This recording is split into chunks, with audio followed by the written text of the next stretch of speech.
दो मछलियों और एक मेढक की कहानी। एक बार की बात है, एक तालाब में दो मछलियाँ और एक मेढक साथ रहते थे। एक मछली का नाम शतबुद्धि और दूसरी का नाम सहस्त्रबुद्धि था। वहीं मेढक का नाम एक बुद्धि था। मछलियों का अपनी बुद्धि पर बड़ा घमंड था, लेकिन मेढक अपनी बुद्धि पर कभी घमंड नहीं करता था। फिर भी तीनों आपस में बहुत अच्छे दोस्त थे। तीनों इकट्ठे तालाब में एक साथ घूमा करते थे और हमेशा साथ रहते थे। जब भी कोई समस्या आती तो तीनों साथ मिलकर उससे निपटते थे। एक दिन नदी के किनारे से मछुआरे जा रहे थे। उन्होंने देखा कि तालाब मछलियों से भरा हुआ है। मछुआरों ने कहा, हम कल सुबह आएंगे और बहुत सारी मछलियाँ पकड़ ले जाएंगे। मेढक ने मछुआरों की सारी बात सुन ली थी। वह तालाब में मौजूद सभी की जान बचाने के लिए अपने दोस्तों के पास गया। उसने शतबुद्धि और सहस्त्रबुद्धि को मछुआरों की सारी बात बताई। एक बुद्धि मेढक ने कहा, उन्हें अपनी जान बचाने के लिए कुछ करना चाहिए।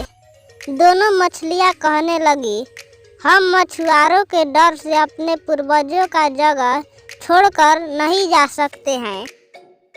दोनों ने फिर कहा, हमें डरने की जरूरत नहीं है। हमारे पास इतनी बुद्धि है कि हम अपना बचाव कर सकती हैं।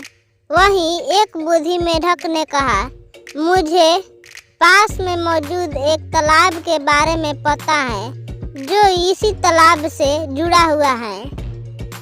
उन्होंने तालाब के अन्य जीवों को भी साथ चलने को कहा, लेकिन कोई भी एक बुद्धि मेढक के साथ जाने को तैयार नहीं था, क्योंकि सभी को शतबुद्धि और सहस्त्रबुद्धि पर भरोसा था कि वो उन सबकी जान बचा लेगी।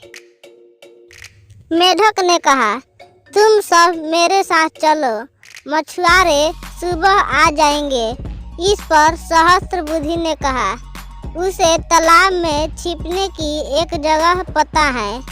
शतबुद्धि ने भी कहा, उसे भी तालाब में छिपने की एक जगह मालूम है।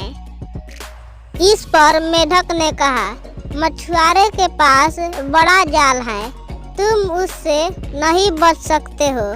लेकिन मछलियों को अपनी बुद्धि पर बहुत गुमान था। उन्होंने मेढक की एक न सुनी, लेकिन मेढक उसी रात अपनी पत्नी के साथ दूसरे तालाब में चला गया। शतबुद्धि और सहस्त्रबुद्धि ने एक बुद्धि का मजाक उड़ाया। अब अगली सुबह मछुआरे अपना जाल लेकर वहां आ पहुंचे। उन्होंने तालाब में जाल डाला। तालाब के सभी जीव अपनी जान बचाने के लिए भागने लगे, लेकिन मछुआरों के पास बड़ा जाल था, जिस कारण कोई भी बचकर नहीं जा सका।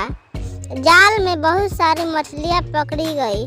शतबुद्धि और सहस्त्रबुद्धि ने भी बहुत बचने की कोशिश की, लेकिन उन्हें भी मछुआरों ने पकड़ ही लिया।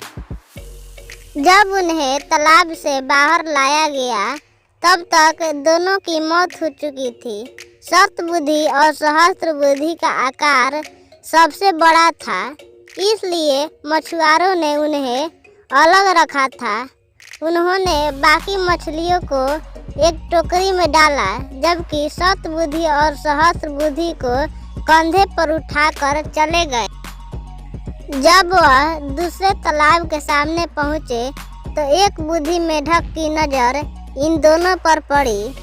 उसे अपने मित्रों की यह हालत देखकर बड़ा दुख हुआ। उसने अपनी पत्नी से कहा कि काश इन दोनों ने मेरी बात मान ली होती, तो आज ये जिंदा होती। कहानी से सीख, कभी भी अपनी बुद्धि पर घमंड नहीं करना चाहिए। एक दिन यही घमंड जानलेवा साबित हो सकता है। हेलो दोस्तों, पसंद आया ना? ऐसे ही मज़ेदार एवं लाजवाब स्टोरी देखने के लिए प्लीज़ हमारे चैनल को सब्सक्राइब करें और हमारे वीडियो को लाइक करें।